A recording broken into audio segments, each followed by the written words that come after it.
Monsieur, bonjour, soyez la bienvenue à cette édition de Bloc-Notes, la toute première de la reprise d'après la Coupe du Monde et qui portera sur les nouvelles églises, encore appelées églises de réveil. C'est un phénomène qui prend de plus en plus de l'ampleur dans notre société. Entre miracles réels ou supposés, entre scandales et déchirements, les nombreux fidèles qui y adhèrent en perdent parfois leur latin. Mais qu'est-ce qui fait donc courir autant de monde dans ces nouvelles églises? Est-ce la recherche des miracles? Est-ce la pratique de la foi? Ce sont ces questions que nous allons évoquer dans votre magazine.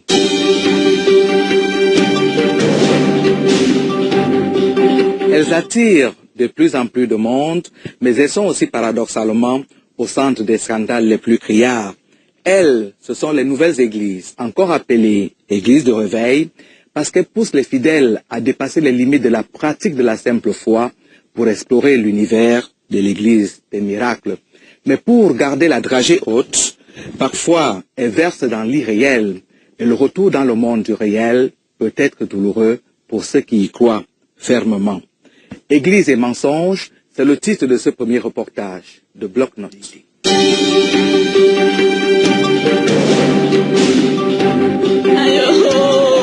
Elle ne voulait pas nous recevoir. Elle a dit que nous sommes les démons et que sa maison est consacrée à l'Éternel. Quelle détresse! Oh, combien de regrets! Cette sœur inconsolable, après la mort de sa meilleure amie, arrachée à la vie, du fait de l'obéissance aveugle à un pasteur, détruite par une foi sans limite. Elle a appelé que celle-ci est un démon, qu'il y a un démon sur elle. Elle a dit à sa grâce, vous voyez, que c'est le temple du Saint-Esprit. Il ne veut plus chez lui. Maman est venue ici il y a de cela 2 semaines. On l'a laissé traîner devant la portail. C'est au dernier moment qu'on a laissé entrer. Et demande l'enfant, maman et l'enfant, on dit qu'on a envoyé ce Dieu se reposer. Vous comprenez? Qu'on a envoyé ce Dieu se reposer. Bon, jeudi, j'envoie mon petit frère de venir ici. Il vient ici, passe la journée. Quand il veut entrer, on le bloque ici, là. On le bloque. Il rentre, il demande, il dit qu'il a envoyé en pénitence ma fille, ma petite soeur. En pénitence. En pénitence chez un ami. C'est une histoire qui a défrayé la chronique à Douala, dans un quartier périphérique de Bonabéry. Un couple rencontre, comme on aime à le professer dans les nouvelles églises, Dieu sur son chemin. Ce Dieu-là a le visage d'un pasteur en qui le couple place toute sa confiance. Madame tombe malheureusement malade et ce sont les prières qui seront censées la guérir. Ne dit-on pas que la foi déplace les montagnes? Alors, la famille va s'y mettre. Mais Dieu reste sourd à leurs appels jusqu'à ce que mort s'en suive. Mais dans ce couple, la foi n'a pas de limite. Les enfants aussi s'y sont mis. Père et progéniture se plongent encore plus dans la prière. Objectif, obtenir la résurrection de la mère décédée et conservée à la maison. Cela va durer 6 mois, jusqu'à ce que le poteau rose soit découvert. C'est l'Éternel qui a dit que si cette œuvre est de lui, elle va se relever. Donc, si son pater dit aux gens que c'est comme ça qu'on a un problème, c'est qu'on a la paix pour toujours. Donc là où vous êtes convaincu qu'elle va revenir? Oui, car l'Éternel nous a dit qu'elle va se relever. Il avait tracé un chemin pour nous et c'est ça que nous sommes en train de vivre. Là, et en ce moment, comment vous ressentez-vous? Le Seigneur fait que tout ce monde vienne ici? Si l'Éternel a permis que tout ce monde vienne ici, c'est pour sa gloire. Scandale. Le quartier est en émoi. La famille de la défunte, dépassée par les événements. Comment cela a-t-il été possible? Comment peut-on vivre dans ces conditions? C'est le Seigneur, son nom l'Éternel des armées. Ceux qui sont dans le monde spirituel comprennent ce que je dis, c'est le Père du Seigneur Jésus-Christ. C'est lui que je consulte. Quand il veut me parler, me fait des révélations, qui m'a conduit avant son décès et après son décès. Donc c'est lui qui m'a conduit, qui m'a donné la force de tenir et aux enfants de tenir jusqu'à l'instant où je suis devant vous. Parce que physiquement, un homme physique ne peut pas tenir en voyant son épouse coucher. Il ne peut pas. Un homme physique normal, avec la force physique, ne peut pas tenir si le Tout-Puissant ne lui donne pas la force. Alors c'est le même Seigneur qui vous a demandé de dire que votre épouse a voyagé? C'est lui qui m'a permis de le dire, parce que ce n'est pas faux. La question, c'est de comprendre le sens de « elle a voyagé ». Elle a voyagé. Ça veut dire que je répondais aux questions précises qu'on me posait. « Monsieur Ndale, où est votre épouse? Elle a voyagé. » Mais on ne m'a pas demandé comment.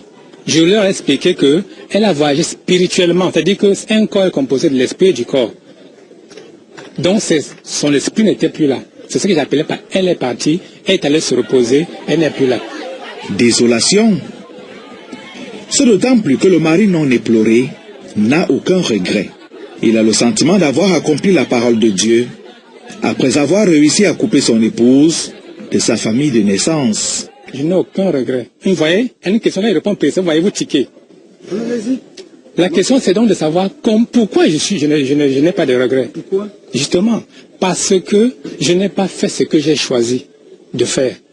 Si j'avais choisi, peut-être que j'aurais fait autrement. Avec la belle famille, depuis que nous avons donné nos vies au Seigneur Jésus, c'est la séparation, c'est la catastrophe, on ne s'entend pas.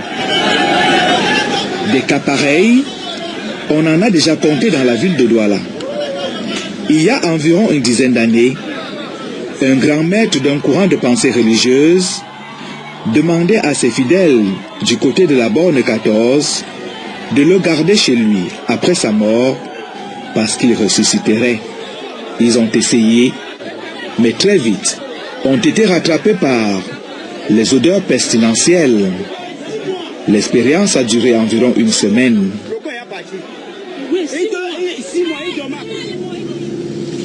Dans ces nombreuses églises qui poussent comme des champignons à Douala, les fidèles se recrutent en masse, prêts à croire à n'importe quoi.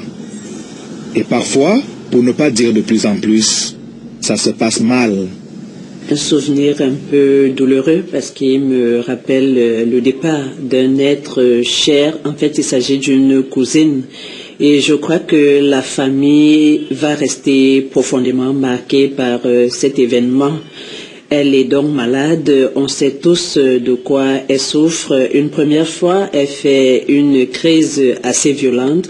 On l'amène à l'hôpital central où elle a été internée. Et Dieu merci, par les soins des médecins, on a réussi à la remonter. Cela a duré 1 mois et demi. Elle est sortie de l'hôpital, elle avait repris des couleurs, des formes. Elle a même repris ses activités. Mais elle devait être astreinte à un long traitement et on lui a prescrit une hygiène de vie. On savait tous qu'elle était malade, mais que le départ n'était pas imminent puisque c'est une maladie avec laquelle on apprend à vivre. Elle a donc suivi un bout ses traitements et puis comme elle était toujours à la recherche d'une solution, voilà que cette église s'est présentée à elle. Elle a adhéré à cette église, elle a commencé à suivre régulièrement leurs réunions de prière et on a réussi à la convaincre là-bas que Dieu pouvait la guérir par sa seule foi, qui n'avait pas besoin de prendre de médicaments et d'avoir ce suivi médical-là. C'est comme ça qu'elle laisse tomber le traitement et son pasteur la convainc de ne même plus approcher l'hôpital. Malheureusement, 3-4 semaines après, ce n'était plus ça. Elle a refait une autre chute et on a dû la transporter d'urgence encore à l'hôpital, dans le même hôpital. Mais au sortir de l'hôpital, toujours avec le même pasteur, ils ont recommencé dans leurs prières, des prières vraiment avec un programme assez sévère. Quand on dit à quelqu'un qui est déjà diminué physiquement de se soumettre à des jeûnes, on passait des nuits de prière à l'église. Elle s'est encore affaiblie. Quand on s'est mis à la chercher et qu'on l'a retrouvée dans cette église, c'était trop tard. On n'a pas pu la récupérer. Qu'est-ce qui fait courir autant de monde dans les églises de réveil? La manière de prêcher, c'est ça qui m'a tellement intéressé à l'église universelle. C'est-à-dire quand on prêche, je ressens la vérité, je suis touché, c'est-à-dire ça me pousse à avoir la crainte de Dieu. C'est-à-dire, on me touche, c'est comme si on s'adressait directement à moi, je me reconnais sur certaines choses et ça me fait peur Et là, automatiquement, je prends l'engagement à servir Dieu tel qu'on m'indique. Quand le pasteur prêchait, il se rendait compte que tout ce que le pasteur disait, il en était concerné. Donc il ne comprenait pas comment se fait-il qu'il est là. Et il ne m'a même pas dit qu'il serait là pour que je puisse voir le pasteur avant son arrivée. Comment se fait-il que le pasteur connaît déjà tout ce qu'il a eu à vivre? Lorsque j'ai rencontré le prophète Georges Guillaume, il m'a présenté la parole de Dieu. Et c'est cette parole qui a produit un changement, un très grand changement dans ma vie. J'ai décidé de suivre Dieu de toute mon âme. J'ai mis la parole de Dieu en pratique, comme il me l'avait suggéré. J'ai fait des sacrifices énormes pour que j'y arrive à ce niveau. Au jour d'aujourd'hui, je suis mariée à M. Abanda Ibanda Martin, qui lui aussi, en suivant l'homme de Dieu, lorsqu'il a rencontré l'homme de Dieu a aussi donné beaucoup de conseils. Il a demandé de suivre Dieu, d'abandonner le monde. Il a mis ses conseils en pratique. Il a trouvé le travail. Il travaille aujourd'hui à l'ADC, à l'aéroport de Nsimalen. Et grâce à lui aussi, je travaille. Je suis mariée à M. Abanda Ibanda au jour d'aujourd'hui. Donc véritablement, cet homme a fait quelque chose dans nos vies, dans ma vie, dans celle de mon mari. Il a changé nos vies. Cet homme a une notion particulière, une notion qui brise les jours du célibat, qui brise les jours du chômage, une notion qui fait voyager.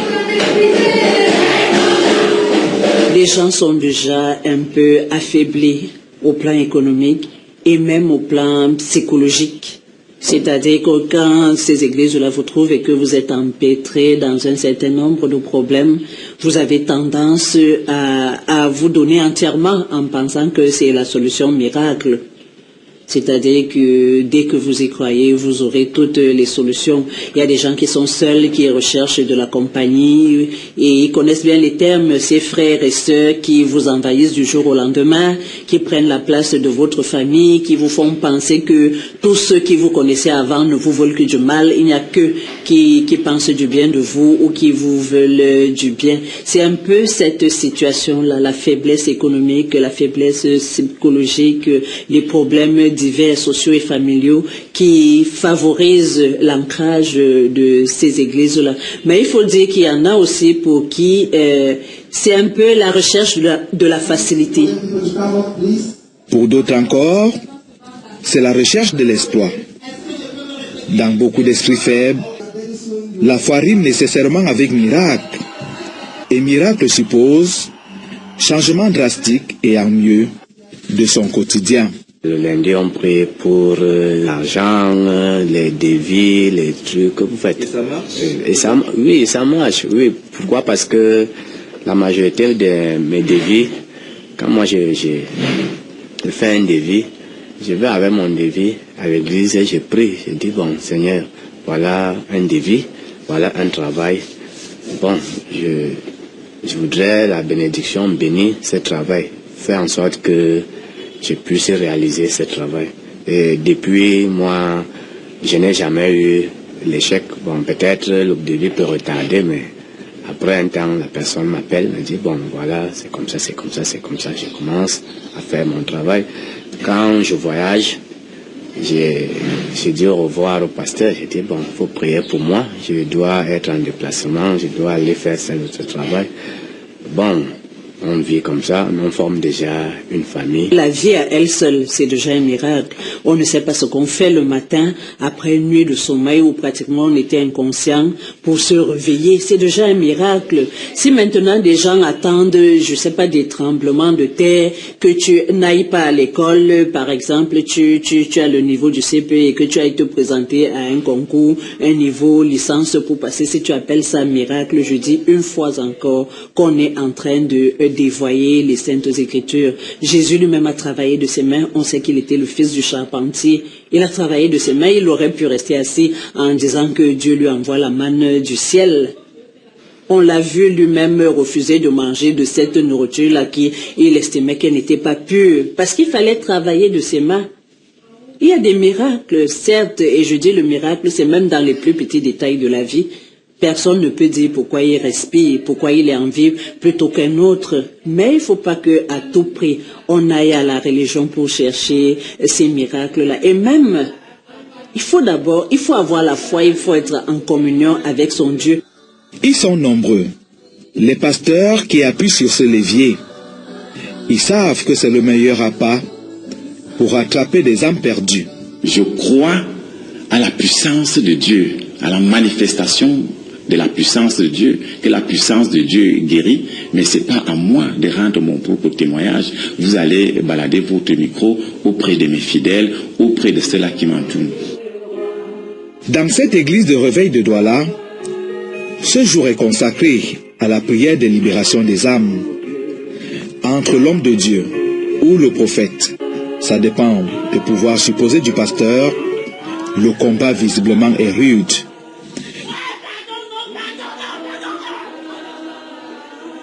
Que tu fais quoi dans ce corps? Ça t'appartient depuis quand? Tu l'as possédé comment? Tu l'as possédé comment? Tu l'as possédé comment? Tu l'as possédé comment?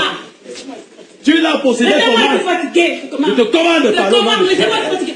Qui es-tu? Avant cette dame, une première était passée, un peu comme si le diable n'en voulait qu'aux femmes. Au nom de Jésus, le corps que vous habitez, c'est le corps du Saint-Esprit.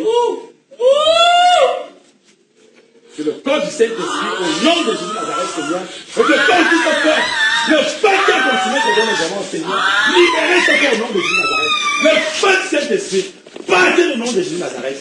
Le feu au niveau du poumon au nom de Jésus Nazareth. Au niveau du ventre, partez au nom de Jésus Nazareth, Seigneur Dieu des armées. C'est toi qui es saint, qui es tu es le beau Dieu de Dieu. Au fil des temps, on finit par avoir l'impression que tout ceci n'est que mise en scène. Tenez par exemple, comme par hasard, les possédés ont toujours la tenue appropriée pour ne pas choquer pendant le spectacle. Et comme par hasard aussi, l'homme de Dieu finit toujours par triompher.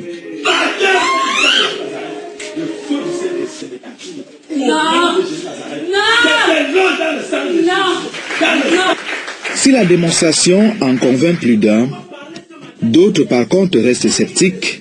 Les églises réveillées, c'est des églises qui nous séparent. Parce que les pasteurs ne nous disent pas une bonne vérité. Ils sont là pour chercher leur argent.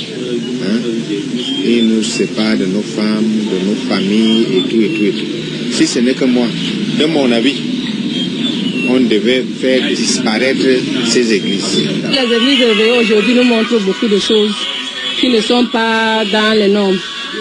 Oui, donc il y a de ces choses quand on voit nos enfants, quelqu'un n'a pas les démons, on va aux églises réveillées, tu entends que là les démons. J'étais dans une église réveillée, mais ce que moi j'ai trouvé dedans, ce que j'ai vu, bon, j'ai vu que ce n'était pas à mon niveau, j'étais obligé de sortir avec ma femme. Alors, c'est les églises, comme tu le sais, parce qu'on parle de la parole de Dieu. Le même Dieu qu'on parle ailleurs, c'est le même Dieu qu'on parle chez eux. Mais c'est nous les humains qui dérangent, on peut le dire. Il y a beaucoup de dons dans l'église. Il peut avoir le don de guérison, il peut avoir le don de prophétie, il peut avoir le don de prière. Cela ne devrait pas nous donner l'occasion de créer une église pour, n'est-ce pas, tirer profit ou alors escroquer les chrétiens. Dans certains cas, ils n'ont pas tort. Dans cette église du quartier de Mokoti, par exemple, on a beaucoup prié pour la prestation du Cameroun à la Coupe du Monde.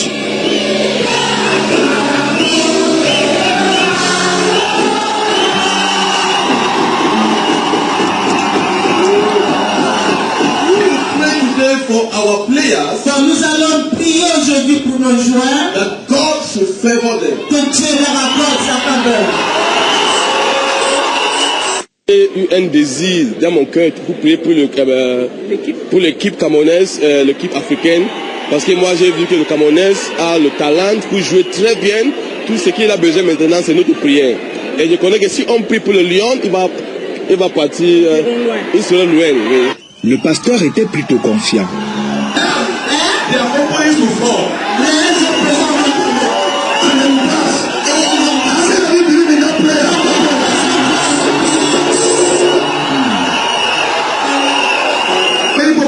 Voilà ce que plus je crois.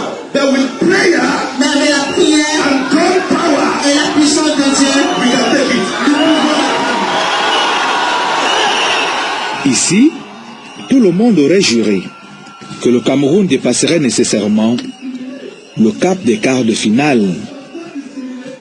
Une fois confronté par la déclaration de notre puissant prophète, qui annonçait que le pays qui gagnerait la Coupe du Monde de football avait un nom qui commençait par C et qui s'achèverait par N. De nombreux fidèles Camerounais ont alors vu leur pays projeté sur le toit du football mondial. Mais le miracle n'a pas eu lieu. Dirait-on alors que le Dieu Tout-Puissant, le Dieu des miracles, est insensible aux requêtes des fidèles Camerounais et qu'il l'observe pourtant avec autant de foi? Ou est-ce les guides qui conduisent ce peuple de Dieu au Cameroun qui vendent des illusions, à chacun de se faire sa propre opinion? Il faudrait peut-être, pour y parvenir, redéfinir ce qu'on entend parfois et se préciser ce qu'on recherche dans une église. Sinon, on devient forcément une victime consentante des nombreux mensonges d'église.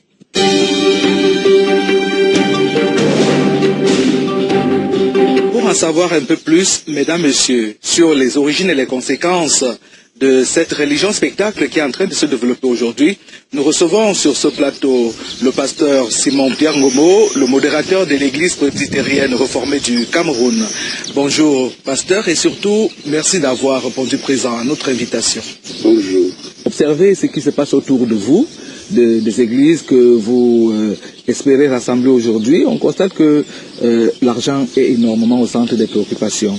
Et c'est même là aussi... On a même l'impression que c'est devenu un métier. Bon voilà, c'est là aussi le centre de ma préoccupation. C'est-à-dire d'essayer de tasser ce problème d'argent, de matérialisme, pour revenir maintenant à la spiritualité.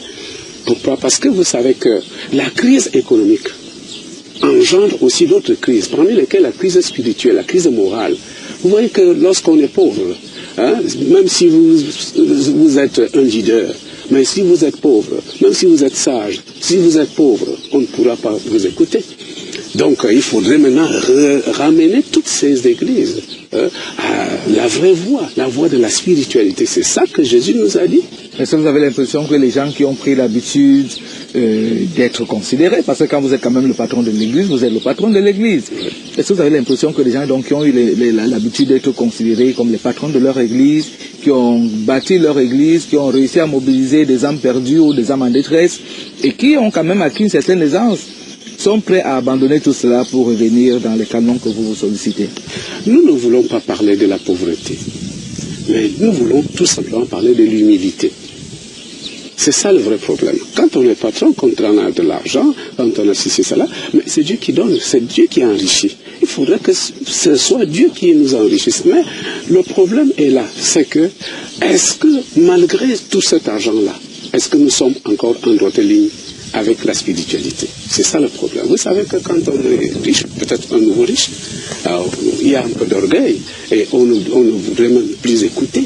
Parce que c'est ça le vrai problème avec notre Église. Lorsque je leur apporte cet élément nouveau, l'humilité humiliante, Jésus lui-même, il a posé la cuillère sur la table, lui-même il s'est déshabillé, et puis il a pris la bassine sans dire à qui que ce soit, apporte-moi ceci, apporte-moi ceci. C'est-à-dire on aimerait voir des responsables qui travaillent, qui sont au service de leurs ouailles. Mais alors, quand on est un responsable orgueilleux, on est là, et c'est ça qui crée maintenant la crise spirituelle. Parce qu'il y a comme un fossé. Alors, c'est ce fossé que je voudrais donc combler, pour que l'on sache que si on est pasteur, si on est leader, c'est parce qu'on a des ouailles. Et si on est ouaille, c'est parce qu'on a devant soi quand même un berger. Il faudrait donc qu'il y ait une relation, une corrélation. Et vous, en tant que pasteur, en tant que berger du peuple de Dieu, lorsque vous voyez cette floraison d'église, ça vous inspire quoi? Ça m'inspire d'abord... De la pitié, de la peine ou de l'orgueil, justement, que la parole de Dieu se répand? Non, ça m'implique dans deux aspects. Il y a l'aspect évangélique. Jésus a dit, vous serez mes témoins, partout dans le monde. Alors s'il y a donc des lieux où la parole de Dieu n'est pas prêcher, moi je pense que c'est de bonne guerre. Le deuxième côté, qui me semble un peu alarmant, c'est ce côté du mercantilisme. On aimerait ramener, sans resensibiliser l'Église, parce que l'Église a beaucoup à faire. L'Église est là, l'Église est née pour les pauvres, pour les malades, pour les indigents, pour ceux qui ont besoin, qui sont en perte d'affection, et ainsi de suite. Mais on ne les considère plus, on considère plus les riches. Pourquoi? Est-ce que c'est pas parce que les riches ont exactement les mêmes problèmes?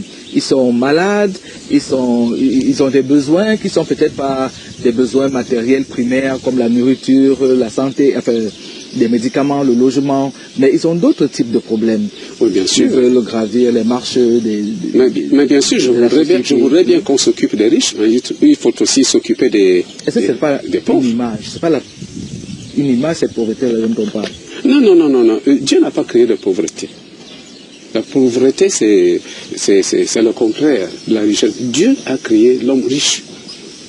Oui, alors, mais quand il y a donc la pauvreté, l'action évangélique tente à mener l'homme de la pauvreté à la richesse. Et comment? C'est par la parole de Dieu. Et surtout par aussi la règle de bonne mœurs.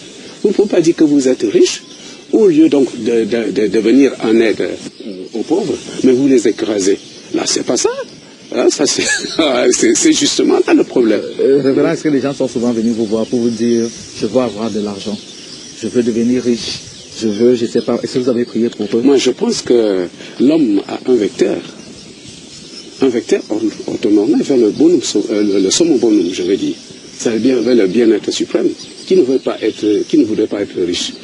Alors vous voyez que quand on vient, on dit prie pour que je sois riche. Mais c'est bien. Mais il faut que, parce que la richesse vient de Dieu, mais il faudrait que vous soyez dans les normes. Mais il paraît que les femmes sont aussi venues vous voir très souvent pour avoir des maris, et que beaucoup d'entre elles ont eu des maris, et des maris d'une certaine couleur. Mais pourquoi pas les hommes? Il y a aussi des hommes qui sont venus nous voir pour avoir des femmes. Et vous avez prié pour elles?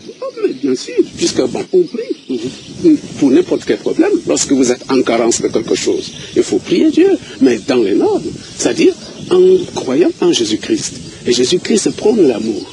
Alors vous voyez que, mais sauf le divorce, parce que là je ne prie jamais pour le divorce, parce qu'on flanque plutôt le problème femme sur moi, au lieu de dire que c'est tout le monde qui vient. Parce qu'il y a aussi des hommes qui viennent demander la prière et qui réussissent dans leur mariage. Je vous dis ce qu'on raconte, ouais. Que après la prière, après l'obtention du mari ou de la femme, il y a eu des retombées et qu'à un moment donné ça a suscité des jalousies. Mais alors, c'est de bonne guerre. On a dit que ces gens-là venaient vous donner de l'argent et que c'était pour ça. On ne m'a jamais donné de l'argent pour prier. Mais lorsque quelqu'un a déjà eu du succès, est-ce qu'il ne doit pas venir me dire merci pasteur? Et qu'est-ce que je dois faire? Je dois refuser. Parce que là, je m'inscris en faux pour les marabouts de l'église. Que toi tu es pauvre. Mais tu viens dire à quelqu'un, bon viens, moi je vais t'enrichir, alors que toi-même tu es pauvre. Non, Jésus n'était pas comme ça. Jésus n'était pas pauvre. Il nous a donné, il nous a montré le chemin de la félicité. Lui-même, il a dit que je suis venu donner la vie, et la vie en abondance. Qu'est-ce que cela veut dire? Ça veut dire de l'opulence. Alors nous sommes là, nous les pauvres, nous devons prier Dieu, nous devons servir. Mais il y en a qui prient Dieu là, sans résultat. Et même il y a des hommes d'église qui prient pour certains sans résultat. Et c'est parce qu'ils prient mal. Il faut prier comment? Voilà. Pourquoi? Parce qu'il y a des paramètres dans la prière. Jésus a dit, je vais vous donner une petite recette. Jésus a dit, lorsque vous serez là, debout à prier, à faire votre prière, croyez d'abord que ce que vous demandez, vous l'avez déjà reçu. Voilà le premier paramètre. Vous pensez que nous-mêmes les pasteurs, est-ce qu'ils croient en ce qu'eux-mêmes ils prêchent? Jamais. Jamais. Alors ça c'est la première des choses. La seconde c'est que lorsque vous serez là à prier, même si vous croyez que ce que vous demandez, vous allez le recevoir, mais il y a un autre paramètre qui est très très important. C'est que lorsque vous allez prier Dieu, vous avez déjà cru, oui, mais si vous avez quelque chose contre quelqu'un, il faut le lui pardonner. Le pardon. Quand on vient prier, par exemple, pasteur prie pour moi pour que j'ai de l'argent, pour en faire quoi? Peut-être pour entrer en concurrence avec tel, pour faire ceci, pour faire cela, pour s'enorgueillir. Alors Dieu ne donne pas. Mais si on dit, pasteur, prie Dieu pour que j'ai de l'argent, afin que je puisse subvenir aux besoins des autres. Alors, franchement, vous en aurez, Dieu nous donne. quand il faut et comme il faut. Il est libre de nous donner et il est libre de refuser. Parce que vous êtes, par exemple, un bon parent. Un bon parent ne peut pas donner un serpent à son fils. Mais le fils dit, ah papa, maman, donne-moi le jouet-ci. Il ne peut pas. Alors Dieu nous donne parce qu'il nous aime. Et il ne peut pas nous donner ce qui va nous tuer, ce qui va nous détruire. Et vous avez connu l'expérience des fidèles qui sont venus, qui ont été dessus, qui sont allés ailleurs? Mais bien sûr. Qui ont commencé à détruire ce que vous étiez en train de faire. Mais bien sûr, oui, parce que c'est surtout sa psychologie. Hein? Comment est-ce qu'elle vient me voir? Pourquoi est-ce qu'elle vient me voir? Pourquoi est-ce qu'elle veut avoir de l'argent? Vous pensez que Dieu donne des choses qui sont indues? Non, Dieu donne. C'est un bon père qui ne donne que de bonnes choses à ses enfants au moment qu'il faut. Ne donne jamais quelque chose qui ne vous appartient. Jamais.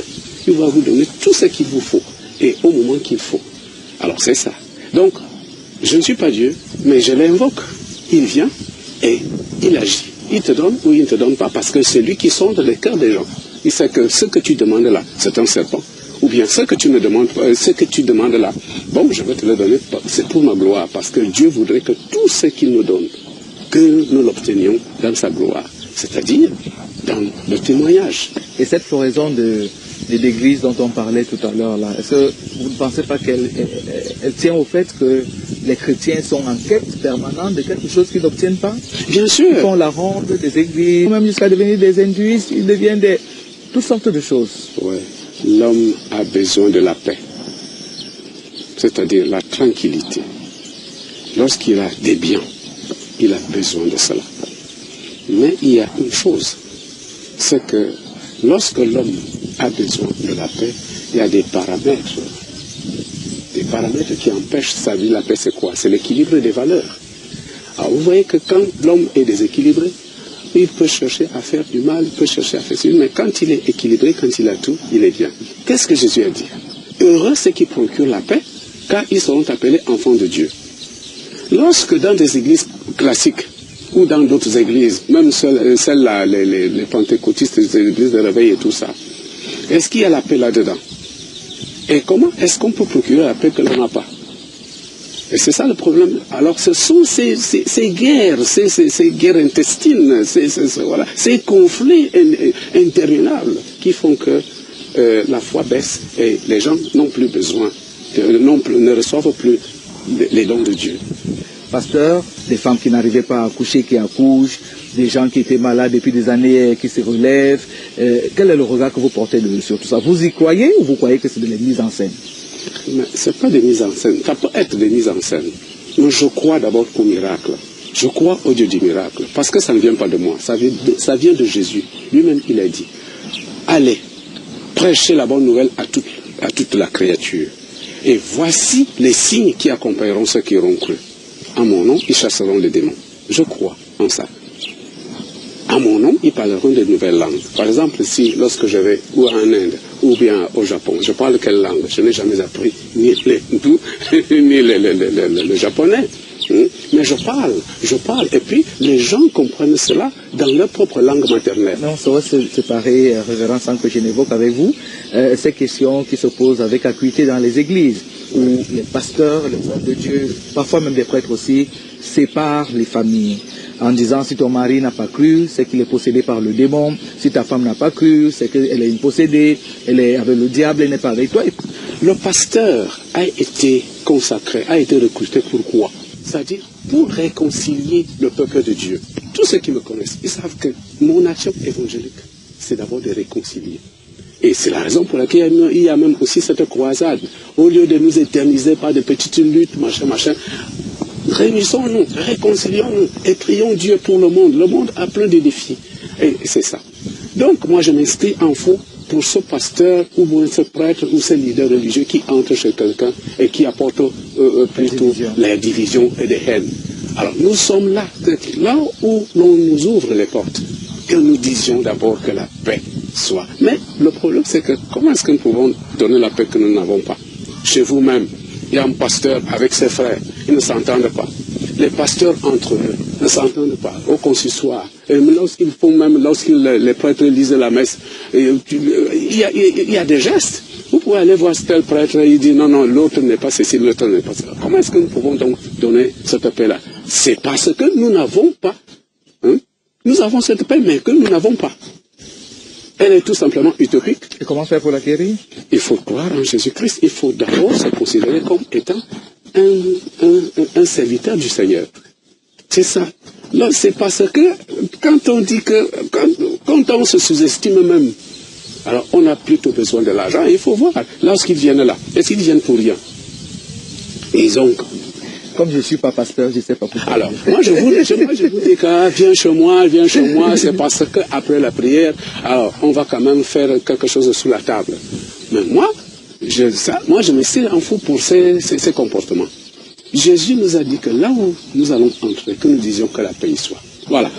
Que nous mangions et buvons tout ce qui nous sera présenté, sans demander rien. Autant que nous avons reçu sans acheter, nous devons aussi le donner sans vendre. Bon. Et puis, il a dit, là où on va vous faire entrer, guérissez les malades qui s'y trouveront. Et annoncez-leur que le royaume de Dieu leur est déjà proche. Le royaume de Dieu, est-ce que le royaume de Dieu est pour les divisions, les querelles dans la famille? L'annonce de la parole du royaume de Dieu, c'est le royaume de réconciliation. Nous devons les réconcilier. Et c'est ça le problème. Et c'est l'un des moyens pour lesquels je suis parti de cette église-là. L'église de querelles, l'église Et aussi, vous avez oublié quelque chose, les malédictions. Les pasteurs se trouvent là en train de maudire les gens. Est-ce que Jésus nous a donné l'opportunité de maudire? Non, il nous a tout simplement donné pour charge, même d'absorber les injures. Il dit, heureux serez-vous quand on vous outragera, quand on dira sur vous, contre vous, toutes sortes de mensonges à cause de moi. Il n'a pas dit, maudissez. Il a plutôt dit, bénissez et ne maudissez pas. Pour impressionner, parfois, il faut se donner un spectacle. Et dans ces nouvelles églises, on a compris que pour convaincre, il fallait marquer les esprits. Cela passe nécessairement par la méthodologie du prêche, mais aussi par le pouvoir suggestif des résultats obtenus. L'église spectacle, c'est le titre de ce deuxième reportage. Le bloc.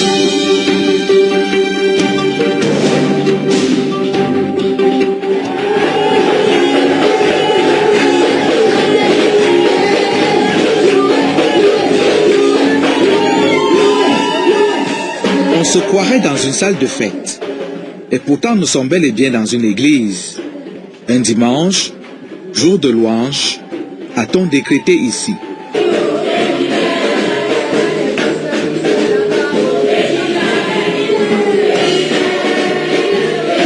Visiblement et de plus en plus, c'est la marque déposée de la célébration de la foi dans les églises de réveil.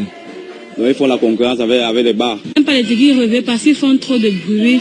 Pour moi, prier Dieu, ce n'est pas le bruit. Prier Dieu, c'est un silence. À partir de 1 heure, 2 heures, 2 heures, nous devons au moins avoir la paix. Parce que dans le secteur, il y a les étudiants, il y a les élèves, il y a les gens qui composent normalement. Donc à partir de 1 heure, 2 heures, ils ne doivent plus jouer trop. Ils ne doivent plus chanter, faire trop de bruit. Une prescription biblique. Rappelle-t-on cependant, dans cette communauté de nouvelles églises, ce n'est pas un choix, ce n'est pas une option, n'est-ce pas? C'est une prescription divine. Que dit le Seigneur dans le psaume 150 à partir du verset 3, il est écrit: louez le Seigneur au son de la trompette, louez-le avec le luth et la harpe, louez-le avec le tambourin, avec des danses. Louez-le avec les instruments à cordes et le chalumeau. Louez-le avec les cymbales sonores. Louez-le avec les cymbales retentissantes. Que tout ce qui respire loue l'Éternel. C'est la parole de Dieu. Tout y passe. Depuis les noms d'église, toujours plus spectaculaires et plus promoteurs, l'accoutrement même des hommes d'église, les instruments utilisés. Dans ces églises-là, dit-on, pauvreté ne rime pas avec amour de Dieu. Chacun des serviteurs de Dieu, entre guillemets, déclare d'ailleurs avoir aussi pour mission de sauver le monde de sa misère. Ce n'est qu'une prophétie biblique qui veut s'accomplir au point où dans les derniers temps, les églises, il y aura beaucoup d'églises. Maintenant, le problème, donc c'est d'abord là la première réponse, il y aura beaucoup d'églises. Et avoir beaucoup d'églises, c'est aussi une sécurité spirituelle en tant que les hommes de Dieu, en tant que la parole de Dieu dit. Parce que nous veillons sur les âmes. Nous ramenons des gens qui étaient ivres, nous ramenons les gens qui étaient bandits, on les prêche la bonne nouvelle, ils deviennent des hommes lucides, ils deviennent utiles pour la nation. L'église des spectacles impose donc nécessairement le match vu.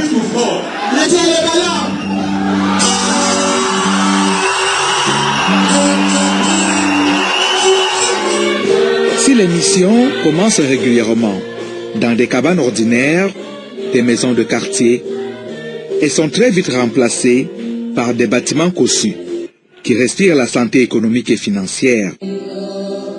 D'où les nombreuses accusations d'escrocs qui pèsent parfois sur leurs dirigeants.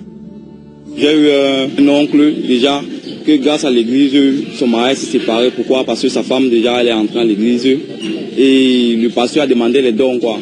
Et elle a dû vendre tous les tôles de son mari, les tôles pour construire sa maison. Vous voyez un peu, parce qu'elle voulait faire don à l'église. Et le mariage s'est gâté là aujourd'hui.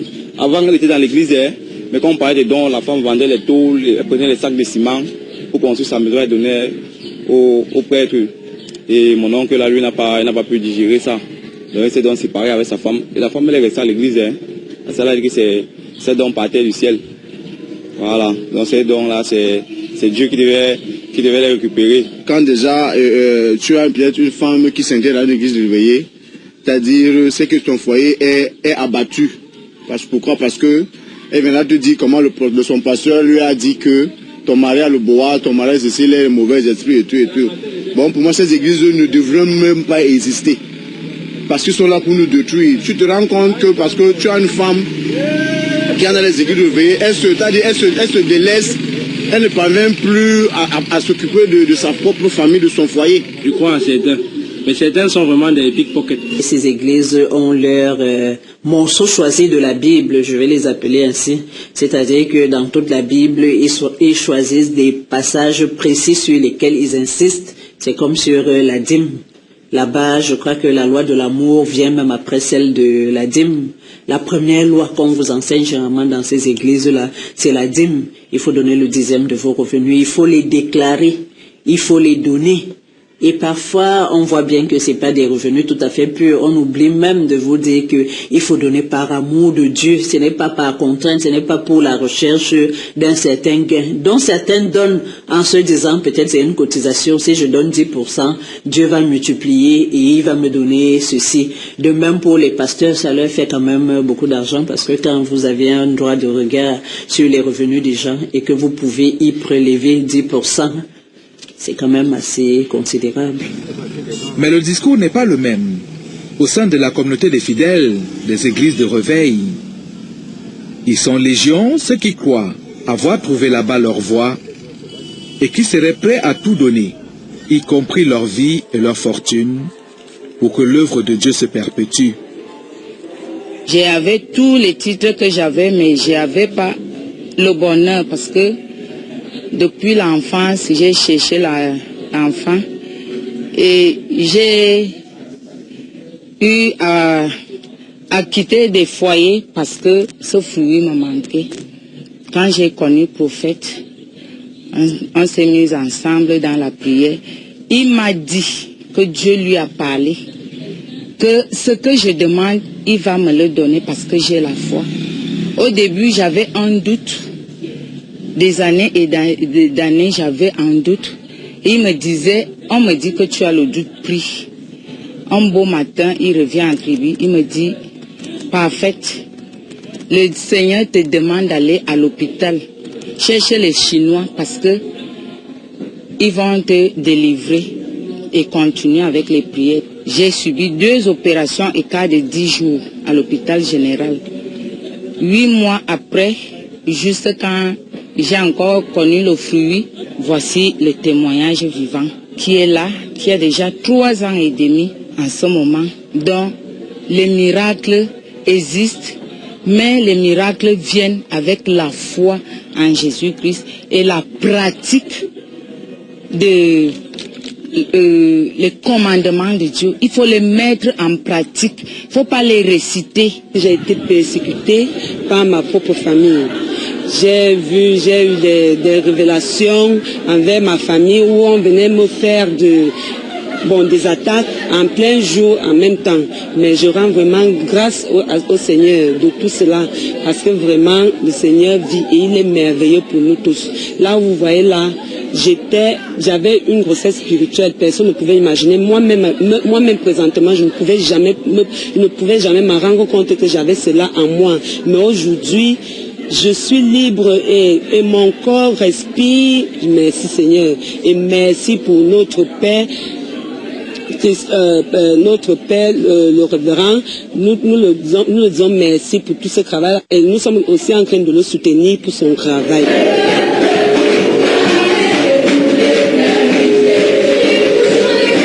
Moi, je pratique la dîme, tel que c'est dans la Bible. J'enlève, je donne mes 10%. Même si j'ai 1 million maintenant, je dois enlever 100 000. Je sais, dans la maison de Dieu, je vois aussi les œuvres. Pourquoi? Parce que ce n'est pas notre maison. La maison, on loue la maison est climatisée, nous avons l'eau, nous avons tout, la propriété, tout est bien. Donc j'avais dit, si je sers la maison de Dieu et que je vois, je peux peut-être me douter au cas où j'arrive, je ne trouve pas, je trouve les chaises déchirées, je trouve la saleté, je peux dire, non, ces gens-là, même la dîme qu'ils prennent, ils font quoi avec cet argent? J'ai dit, si moi je prends mon argent et que je donne au pasteur, si le pasteur, il voudrait prendre cet argent, peut-être pour aller se payer son terrain personnel ou aller faire du n'importe quoi avec mon argent, c'est son problème avec Dieu. J'ai déjà fait mon devoir. La dîme, le mot est enfin tombé. Pour les pasteurs, c'est la parole de Dieu même qui l'a prescrit. Il faut donner 10% de ses revenus à l'Église. Mais alors, de quelle manière? Toute organisation humaine est basée sur la solidarité. Je ne sais pas s'il y a une Église qui peut se passer des offrandes des fidèles.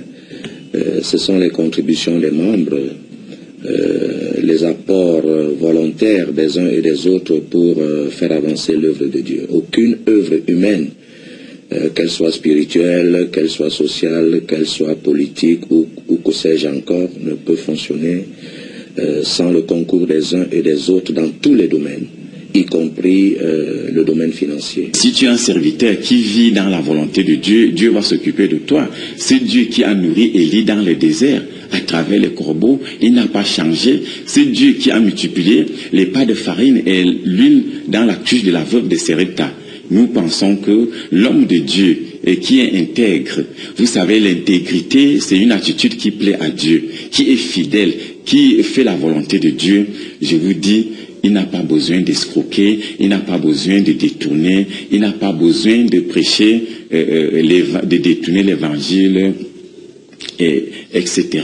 School of Christ Ministries est un ministère qui enseigne la grâce. Et sous la grâce, obligation annule la grâce. On trouve cela comme privilège donné. Il n'y a rien qui soit obligatoire à Gospel of Christ Ministries. La dévotion est ce qui doit inspirer tout donner. La dîme n'est pas obligatoire, le donner même n'est pas obligatoire.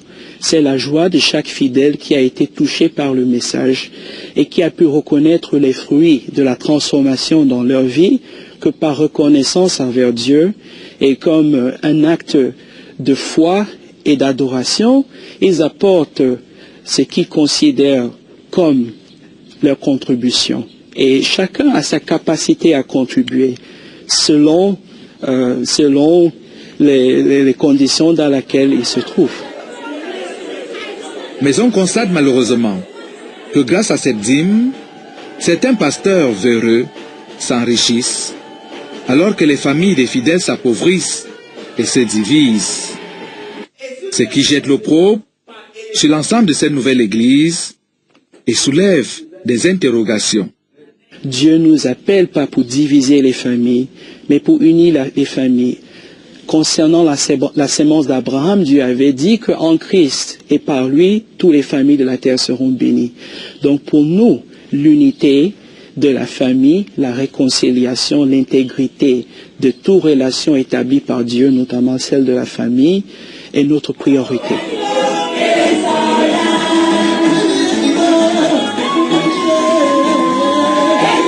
Le fait de rencontrer Dieu devrait-il nécessairement vous séparer du monde dans lequel il vous a créé? L'évangile de Matthieu chapitre 10, versets 34 à 36, il dit ceci. Je ne suis pas venu apporter la paix, mais l'épée. Mais l'épée, je suis venu mettre la division entre le père et son fils, entre la mère et sa fille, entre la belle-mère et sa belle-fille, et l'homme aura pour l'ennemi les gens de sa maison. Qu'est-ce que ça veut dire? Lorsque des individus deviennent ses disciples, leur famille se dresse contre eux. Un père converti devra supporter l'opposition de son fils inconverti. Une belle-mère convertie devra supporter l'opposition de sa belle-fille inconvertie. Je ne peux pas aussi parler du revers de la main qu'il n'y a pas de pasteurs, des hommes de Dieu qui divisent des familles, qui donnent des fausses prophéties, etc. Nous pensons que ces serviteurs, ces imposteurs devraient être dénoncés auprès des autorités compétentes. Jusqu'où va donc l'imposture et l'insolence dans ces églises de réveil? Que faire pour séparer la bonne graine de l'ivraie? À force de franchir les limites, certaines de ces églises ont fini par s'attirer l'inimitié au sein même de la population. Au-delà de l'argent, ce qu'on leur reproche le plus, ce sont les nuisances de toutes sortes, notamment des nuisances nocturnes,